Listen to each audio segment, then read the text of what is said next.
Welcome to ASMM group of education institute private limited में आपका स्वागत है। मैं महेश चंद्रा आपको पढ़ाने जा रहा हूँ थर्मोडायनेमिक्स। अब कुछ दिन पहले हमने दो से तीन लेक्चर में हम बात कर चुके हैं बेसिक की। अब हम फर्दर आगे बढ़ेंगे। सबसे पहले बात करते हैं इंटरनल एनर्जी की। एक ऐसा चीज़ है जिसमें हम रैंडमनेस जानेंगे मॉलिक्यूल्स की। तो पहले हिंदी में जान लेते हैं।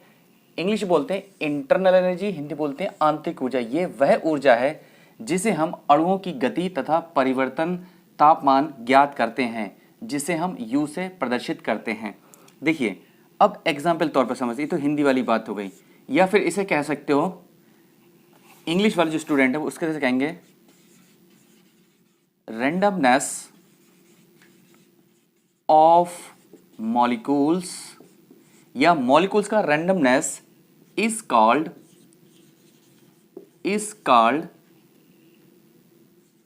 Internal energy. ठीक है, इंटरनल एनर्जी ये तो हमने जान लिया। ठीक है, ये हमारी थ्योरी लिखी हुई है। हम जानेंगे कैसे? सबसे पहले एग्जाम्पल तौर पर बात करते हैं कि मेरे पास कोई भी एक क्लोज वेसल है, बंद बर्तन, हिंदी बोलेंगे क्लोज वेसल है। ठीक है, या आप घर का कुकर ले सकते हैं। इसमें मैंने पानी भरा हुआ है। ठीक है, जैसे ही मैं इसको एनर्जी सप्लाई करूंगा, एनर्जी मतलब इसको गैस पर रखा है, एनर्जी सप्लाई किया, इसके अंदर क्या है? वाटर है। वाटर में क्या हो? मॉलिक्यूल्स है। मॉलिक्यूल्स जैसे ही यहां से एनर्जी गेन करेंगे, मॉलिक्यूल्स ऐसे भागना शुरू करेंगे रैंडमनेस पाथ में, उल्टे सीधे भागना शुरू करेंगे। जितना एनर्जी इनको मिलती जाएगी, जितना हम एनर्जी सप्लाई करते जाएंगे, ये उतनी रैंडमनेस में आते जाएंगे। इससे पता लगता है कि मेरे पास इंटरनल एनर्जी जनरेट हो रही है। लेकिन अगर सिस्टम के अंदर है, पहले ही बता चुके हैं, अगर सिस्टम के अंदर है तो वो इंटरनल एनर्जी कहलाएगी। इसी के अंदर है, अभी बाहर नहीं गई है। बाहर जाएगी इसके बाउंड्री के तो क्या कहलाएगी? या तो हीट कहलाएगी या वर्क कहलाएगी। तो randomness of molecule is called internal energy. इससे पहले सेकंड लॉ ने इसको एंट्रोपी के बारे में बताया था। Randomness of molecule is called entropy. तो बेसिकली जो फंडा है कि जो रैंडमनेस है वो किसकी वजह से आ रही है? टेम्परेचर की वजह से आ रही है। यानी कि internal energy the function of internal energy किसका फंक्शन हो गया? ओनली फॉर टेम्परेचर का फंक्शन हो गया। इसके अलावा कोई फंक्शन टेम्परेचर का नहीं है। जरा इतना नोट करिएगा, पहले इतना लिखिएगा, इतना नोट करिए फटाफट, फिर आगे चलते हैं। चलिए, नोट हो गया होगा सबका। आगे चलते हैं नेक्स्ट टॉपिक की ओर। नेक्स्ट टॉपिक की ओर चलते हैं हम लोग।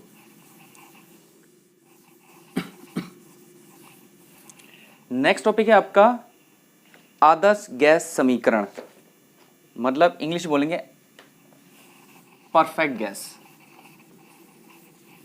मतलब, या फिर बोलेंगे हिंदी में बोलेंगे आदर्श गैस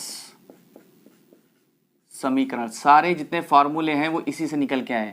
या फिर बोलेंगे आइडियल गैस, या फिर बोलेंगे इसको परफेक्ट गैस। ठीक है, सब जानते हैं आदर्श गैस समीकरण, सबने 12th में पढ़ा होगा, PV = mRT।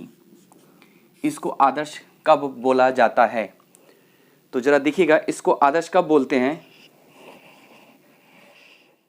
इसको कब बोलते हैं आदर्श? जब मेरी कंडीशन ये होनी चाहिए, आपकी बुक पे नहीं मिलेगी लेकिन मैं बता दे रहा हूं। कंडीशन ये होगी कि लो डेंसिटी, मतलब हिंदी में बोलेंगे घनत्व, लो घनत्व, लो प्रेशर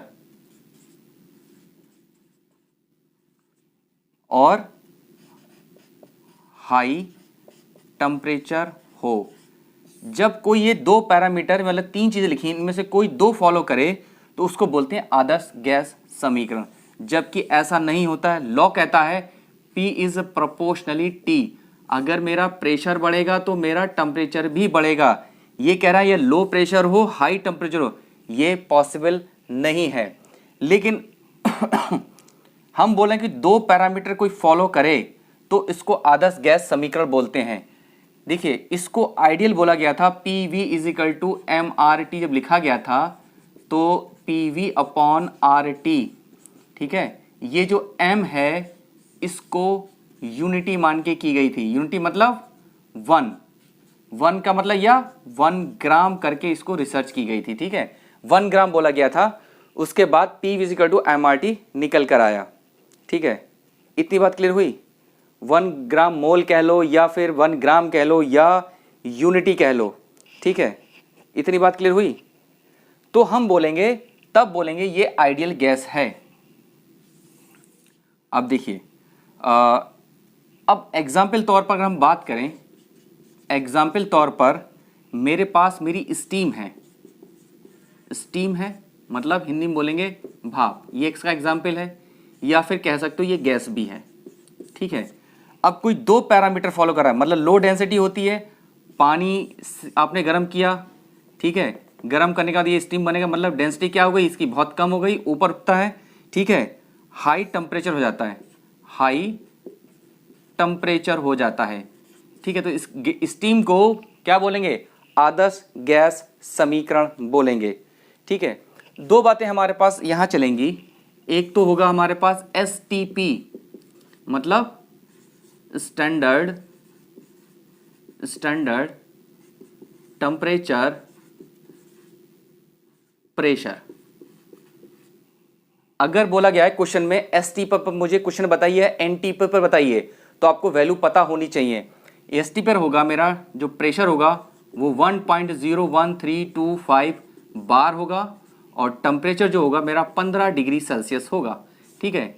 दूसरा पॉइंट है मेरा SNTP मतलब नॉर्मल टेम्परेचर प्रेशर।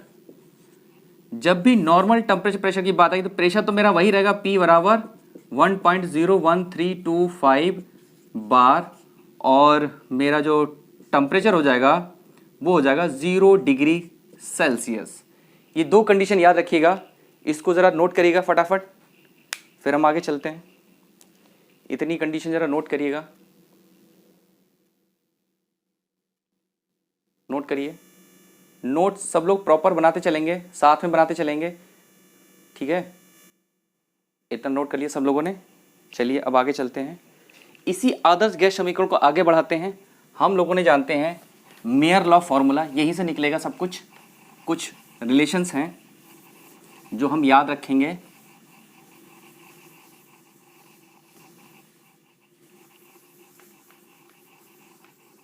चलिए आगे चलते हैं, कुछ रिलेशन याद रखेंगे। Mayer law, Mayer formula, Mayer formula मेरे पास है Cp minus CV equals to R। ये क्या कहता है, मेयर फार्मूला है। एक होता है गामा, होता है Cp अपॉन CV, इसको बोलते हैं स्पेसिफिक हीट रेशियो, ठीक है। अब देखिए यहां से एक बार मैं Cp यहां लिख रहा हूं दोबारा, Cp minus CV is equal to R।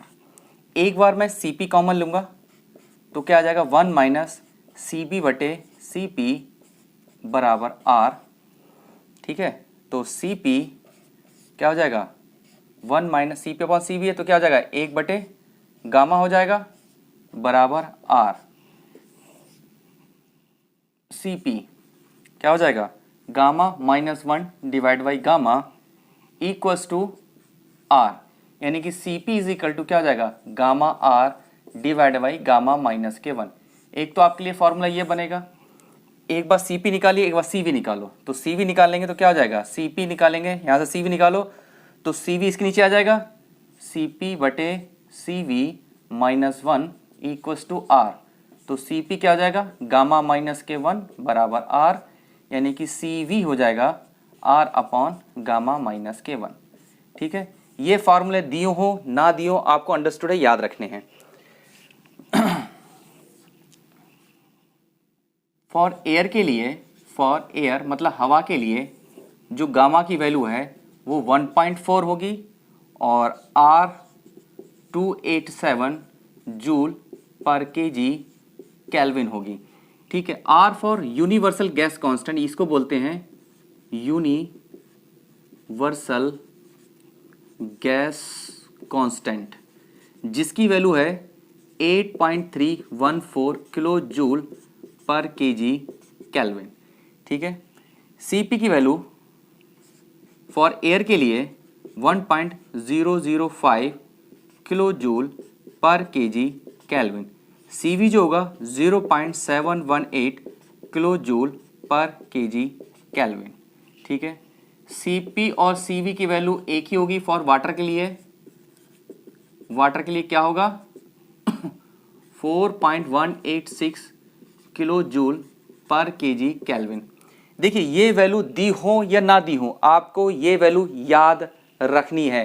जरा इतना सा नोट करिएगा, इतनी बातें नोट करिए, फटाफट नोट करिए, इतनी सी बातें नोट करिए फटाफट, जल्दी जल्दी, जो आपके डिप्लोमा में आती हैं। ठीक है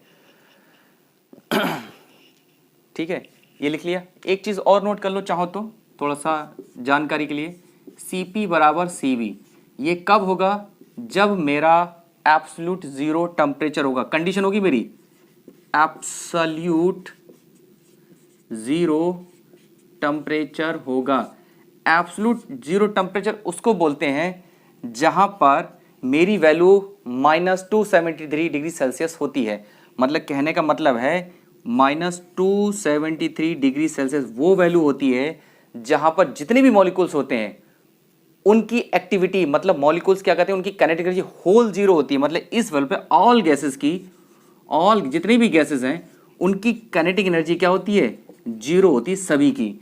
इसलिए Cp बराबर एब्सोल्यूट का मतलब होता है -273 या ऑल गैसेस एक्टिविटी जीरो, या कह सकते हो इनकी काइनेटिक एनर्जी पूरी की पूरी क्या है, जीरो है। जरा इतना नोट करिएगा, यहां तक किसी को दिक्कत हो तो बोलो, फिर डिस्कस करते हैं आगे। पहले इतना नोट करो, यहां तक किसी को दिक्कत तो बोलो। चलिए आगे चलते हैं, हम प्रूफ करते हैं first law of thermodynamic. Basically ये आपके डिप्लोमा में नहीं है, लेकिन जब तक आप ये सीखेंगे नहीं तब तक आपको बेसिक नॉलेज नहीं होगी, बिल्कुल नहीं होगी। आप रट लोगे लेकिन आपको बेसिक नॉलेज नहीं होगी, तो ये हमें प्रूफ करना जरूरी है। कुछ चीजें हैं जो बेसिक हैं आपको समझने के लिए। ठीक है, तो हमने क्या करा है कि एक पीवी डायग्राम लिया है, मैंने दो रास्ते बोले हैं, एक रास्ता जाने के लिए, दो रास्ते आने के लिए। अब इन दोनों रास्तों को अलग अलग कर लो पीवी ग्राफ में। तो ये पॉइंट हो गए मेरे दो, ए जाने के लिए, बी आने के लिए। एक तीसरा डायग्राम और बनाइए, ये और इसके साथ, ए जाने के लिए, सी आने के लिए, मतलब 1 से 2। अब हम यूज करेंगे बाय द फर्स्ट लॉ, हम यूज करेंगे bye the first law, using first law. First law क्या था, जितना हीट, फर्स्ट लॉ क्या था, जितना हीट हम देंगे उतना वर्डन मिलेगा, यानी कि जितना हीट हम सप्लाई करेंगे उतना मुझे वर्डन मिलेगा। हमने फर्स्ट लॉ में प्रूफ किया था, फर्स्ट लॉ में। ठीक है, लगा दीजिए। पहला प्रोसेस पहले यहां लगाएंगे, इसमें क्या हो रहा है, पहले डायग्राम में बात करेंगे। डेल्टा क्यू कैसे जा रहा है, 1A2, डेल्टा क्यू 1A2, यही तो मेरे पास रास्ता है 1A2 प्लस डेल्टा क्यू दूसरा आने के लिए, डेल्टा क्यू 2B1, 2B1 बराबर, वही बात यहां लिखेंगे W में, DW क्या हो गया 1A2 प्लस वही W में वापस आएंगे उसी पास से DW 2B1। इतनी बात समझ में आई। पहला डायग्राम में हो गया, दूसरे डायग्राम में वही डेल्टा क्यू क्या हो जाएगा 1A2 प्लस डेल्टा क्यू वापस आ रहे हैं 2C1 बराबर वही work done W1A2 plus DW 2C1। मेरे पास इक्वेशन एक ये बन गई, इक्वेशन एक ये बन गई, दो इक्वेशन बन गई मेरे पास। ठीक है, इन दोनों को घटा दो, समीकरण 1 से 2 में से घटाने पर, घटाएंगे तो क्या जाएगा, माइनस ये माइनस ये माइनस ये कट जाएगा और W8 ये कट जाएगा, क्या बचेगा, delta Q 2B1 minus delta Q 2C1। बहुत ध्यान से समझिएगा सब लोग, नहीं तो समझ में नहीं आएगा कुछ भी।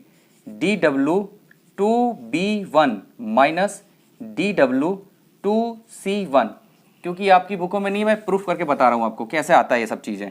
ठीक है, 2B1, ये 2B1 है, एक ये 2, इसको इधर ले आइए, तो delta Q 2B1 minus DW 2B1 बराबर, इसको उधर ले जाइए, तो ये प्लस का हो जाएगा, delta Q 2C1 minus DW 2C1। इसको ऐसे लिख लीजिए डेल्टा Q माइनस DW क्या हो जाएगा, 2B1 बराबर डेल्टा Q माइनस DW क्या हो जाएगा, 2C1।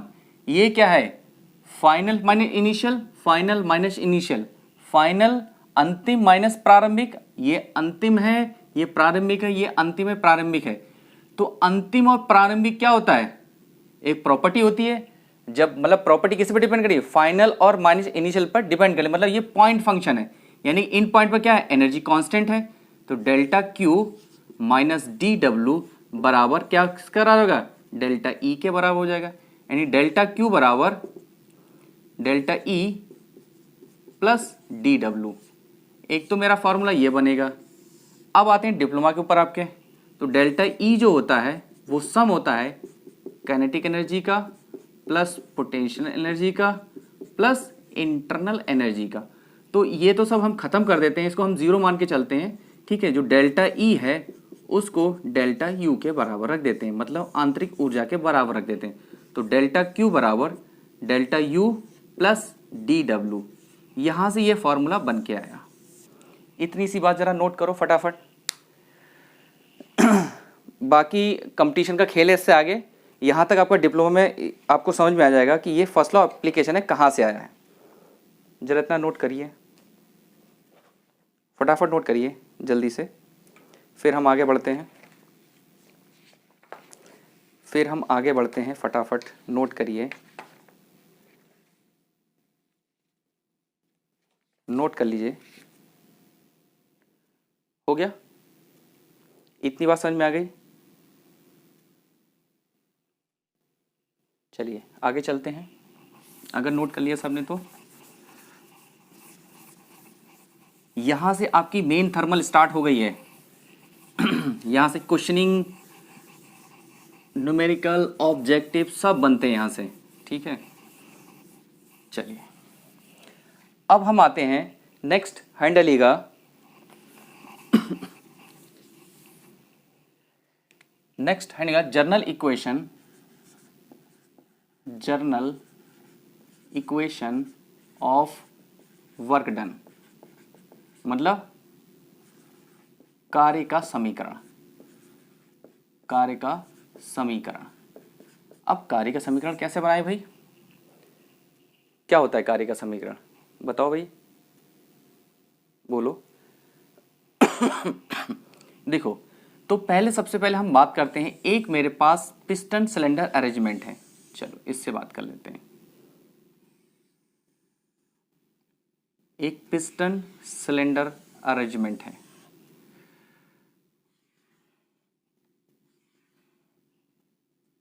ये है मेरे पास सिलेंडर, चाहो तो इसको लिख दीजिएगा, ये मेरा सिलेंडर है, ये मेरी पिस्टन है, ये मेरी पिस्टन है। ठीक है, और पिस्टन के अंदर मेरे पास एक आइडियल गैस भरी हुई है, जिसको हम रेड से नोट कर देते हैं। ये मेरे पास कैसी है, एक आइडियल गैस है, मतलब आइडियल गैस है। ठीक है, अब जब मैं एनर्जी इस पर सप्लाई कर रहा हूँ एनर्जी सप्लाई कर रहा हूँ तो ये जो एनर्जी है पिस्टन पर क्या लगाएगी, प्रेशर अप्लाई करेगी, पिस्टन क्या करेगी, पीछे की ओर मूव कर जाएगी। हमें नहीं पता कितना मूव करी, हमने बोल दिया ये जो है वो डेल्टा एक्स मूव कर गई, यहाँ से यहाँ की ओर डेल्टा एक्स मूव कर गई। तो वर्डन होता है, कार्य होता है बल गुणा विस्थापन, हिंदी में लिख लो चलो, कार्य होता है बल गुणा विस्थापन, यानी कि वर्क, इंग्लिश में लिख लो, वर्क होता है फोर्स इनटू डिस्टेंस। तो dw फोर्स, अब यहां से बना लो, एक चीज और बना लो, P is equal to F upon area. अब हम बहुत छोटी सी, मतलब डेल्टा एक्स माना है हमने बहुत छोटा सा, इसलिए इसको क्या लिखेंगे, P, यानी कि डेल्टा P बहुत छोटा सा प्रेशर है, delta F divide by delta area. तो delta F is equal to delta P into delta area, यहाँ लिख सकते हैं, या सिंपल इसको P लिखना चाहो तो P इंटू डेल्टा ए भी लिख सकते हो, कोई इशू नहीं है। लेकिन मेरा प्रेशर कैसा है, बहुत छोटा है, तो F जो है यानी कि F delta F into distance, ये वैल्यू उठा के यहाँ पुट करो, डेल्टा F क्या हो गया, P into delta A into distance कितनी है, डेल्टा X। ये क्या बन गया, ये मेरे पास delta area into delta x क्या बन गया, वॉल्यूम बन जाएगा, एरिया इंटू लेंथ। तो dw मेरे पास निकल के आएगा dw p into delta V. ये किसका आया है, पिस्टन मेरी एक बार गई और यहां से लेके यहां तक, तो क्या करूंगा मैं, इंटीग्रेशन का साइन लगाऊंगा, यानी कि dw equals to p into dv। तो w is equal to p into dv। तो ये मेरा फॉर्मूला निकल गया, ये हो गया ओनली फॉर उत्क्रमणीय बोलते हैं ना आपके यहां, तो ओनली रिवर सेविल प्रोसेस, मतलब ये ओनली फॉर रिवर्सेबल प्रोसेस के लिए वैलिड है ये वाला फॉर्मूला, और किसी के लिए वैलिड नहीं है। ठीक है, इतनी बात जरा नोट करिएगा फटाफट इतनी बात नोट करिए, फिर आगे चलते हैं। इतनी बात फटाफट से नोट करिए, फिर आगे चलते हैं, क्योंकि आगे अब क्वेश्चन आपके स्टार्ट हो जाएंगे सारे के सारे।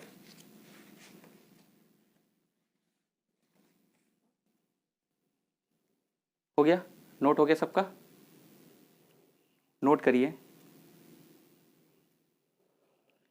नोट हो गया। चलिए अब आगे चलते हैं, साथ में बताते भी चलिए, कंसल्ट भी करते चलिए, रिप्लाई भी करिए, जिससे पता रहे कि हम हाँ ठीक चल रहे हैं, आपको समझ में आ रहा है। कमेंट बॉक्स में कमेंट करते रहिए, ठीक है, जिससे आपको पता रहेगा कि हम भी ठीक चल रहे हैं और आपको भी मटेरियल हमारी तरफ से ठीक मिल रहा है। और दोस्तों को भी प्रमोट करिए, ताकि ये चैनल आपको free of cost education provide कर रहा है। इतनी एजुकेशंस कोई भी चैनल आपको नहीं देगा डिप्लोमा लेवल पर, ठीक है। अब हम डाल दिए प्रोसेस, कुछ चीज़ें हैं वो बाद में पढ़ेंगे, पहले हम डालते हैं process.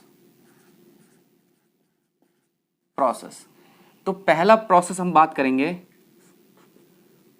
Constant pressure process, Hindi में बोलेंगे नियत दाब, ठीक है।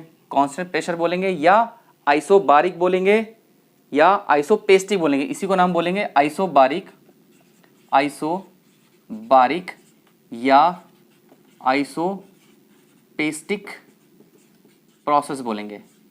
इससे तो आपका लेना देना है नहीं, आइसोबारिक तक आपकी बात खत्म हो जाएगी, ठीक है। या फिर एक नाम और लिख लो, dead weight system, dead weight system, यानी कि आदमी मर गया तो उसका वेट कैसा हो गया, कांस्टेंट हो गया, डेड वेट सिस्टम। चलिए अब हम बात करते हैं पीवी ग्राफ पे। तो मैं क्या पढ़ रहा हूं, कांस्टेंट प्रेशर पढ़ रहा हूं, तो लाइन कहां होगी, कांस्टेंट प्रेशर की तरफ होगी। ठीक है, यानी कि इसको एक प्रोसेस ले लो, चलो यहाँ से लेके यहाँ तक, यानी कि 1 से 2 मैं गया हूँ इधर, तो 1 से 2 गया तो मतलब मैंने कुछ ना कुछ वॉल्यूम कवर किया, यानी कि V1 से V2 तो हमको पता था, यही लिख लो W इज इक्वल टू, अभी हमने पढ़ा P इंटू dV, तो इसको लिख सकते हैं P V2 माइनस V1। अगर मैं इंटीग्रेट करूंगा V1 से लेके V2 तक तो क्या आ जाएगा मेरे पास, W is equal to P into dV। चलिए एक बात एक खत्म हो गई। कुछ दिन पहले हमने ये पढ़ा H is equal to U plus PV। जरा इसको डिफरेंशिएट फॉर्म में लिखिएगा एंथैल्पी को, डेल्टा H क्या हो गया, डेल्टा U प्लस P इसका डिफरेंशिएट प्लस V इसका डिफरेंशिएट। ठीक है, तो डेल्टा H ये क्या हो गया, delta Q plus V dP।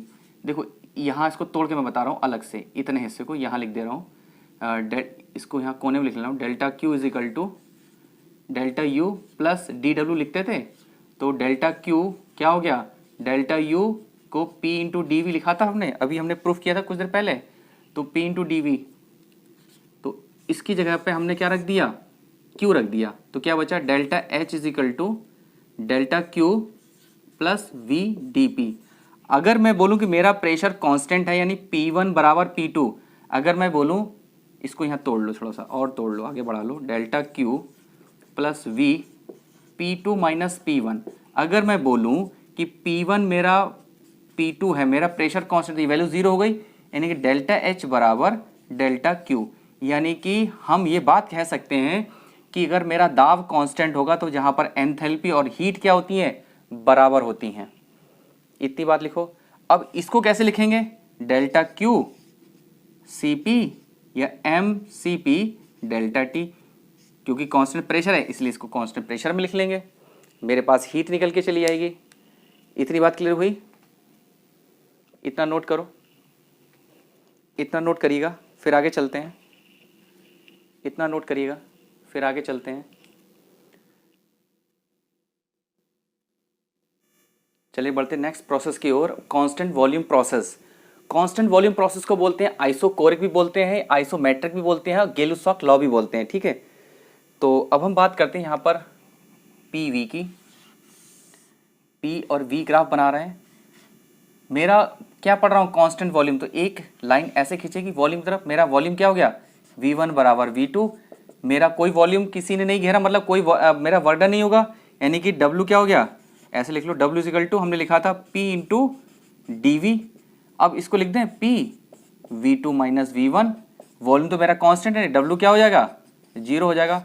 मतलब जब मेरा वॉल्यूम कांस्टेंट होता है, मेरा वर्डन क्या होता है, 0 होता है। एक इस तरीके से by the first law, first law के अकॉर्डिंग क्या था, delta Q is equal to delta U plus DW। इसका मतलब मैं, ये मेरा वर्डन क्या है, 0 है, तो कांस्टेंट वॉल्यूम प्रोसेस में हीट और आंतरिक ऊर्जा दोनों क्या होती हैं, आपस में बराबर होती हैं। इतना नोट करिएगा। इसको क्या लिख सकते हैं, mCp डेल्टा T लिख सकते हैं, mCv डेल्टा T लिख सकते हैं, जो किसके बराबर, डेल्टा Q के बराबर है। ठीक है, अगर निकालना चाहो तो बाय द आइडियल गैस ये भी निकाल लो, वैसे आपके डिप्लोमा सिलेबस में है नहीं, मैं बता देता हूँ, by ideal gas PV is equal to MRT। अगर रिलेशन बनाना है तो ये तो कांस्टेंट, ये दोनों, तो मैं क्या पढ़ रहा हूँ, कांस्टेंट वॉल्यूम प्रोसेस पढ़ रहा हूँ, तो आपका क्या बन गया, P is a proportional T बन गया, गेलुसॉक लॉ।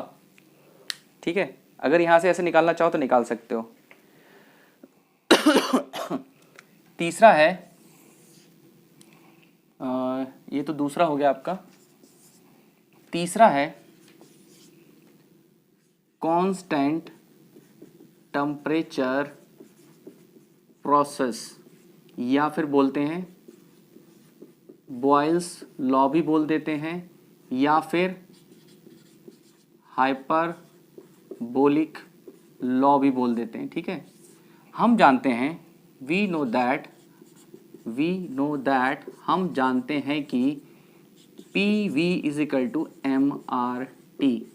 ये तो दोनों कांस्टेंट है, हम क्या पढ़ रहे हैं, कांस्टेंट टेम्परेचर प्रोसेस सब कांस्टेंट, यानी P V is equal to constant.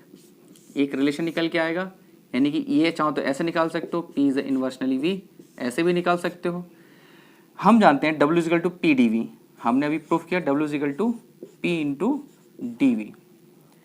P की वैल्यू उठा के यहाँ से निकाल दो, पी क्या हो जाएगा, यहाँ से निकाल दो पी की वैल्यू, पी हो जाएगा सी अपॉन वी, लगा दो क्या हो जाएगा, C upon V into delta we.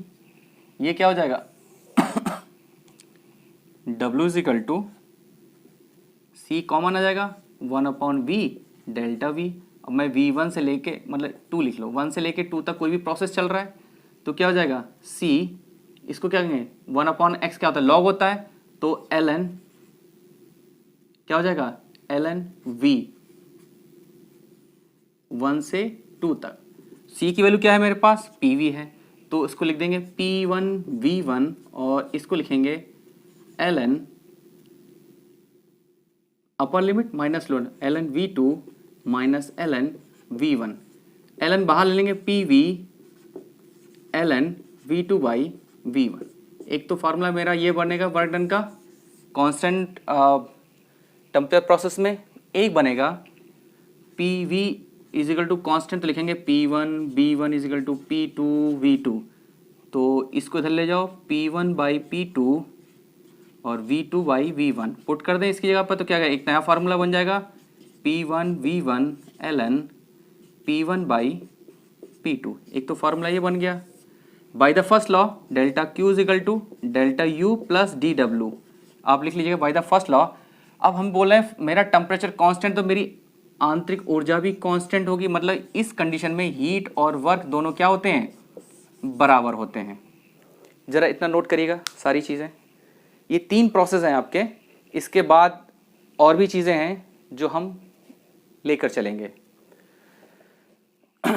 यहाँ तक किसी को दिक्कत हो तो बोलो, अगर ये बात समझ में आ रही हो तो कमेंट बॉक्स में कमेंट करके बताइए, ताकि चीज़ें आपको समझ में आ रही हैं कि नहीं आ रही हैं। और संडे टू संडे इसकी लाइव क्लास चला करेगी, और ये अपने दोस्तों को भी प्रमोट करिए जिससे कि चीज़ें आपको बेहतर हो सकें। किसी को दिक्कत हो तो मेरा ये व्हाट्सएप नंबर है 9557026804। डाउट होता है तो पूछ सकते हैं, ठीक है, क्योंकि सेमेस्टर क्लासेस हैं, ज़्यादा नहीं बताएंगे क्योंकि कंपटीशन इससे आगे थोड़ा सा कंपटीशन स्टार्ट हो जाता है। चलिए ये टॉपिक यहीं तक रखते हैं, उसके बाद फिर आगे बात करेंगे।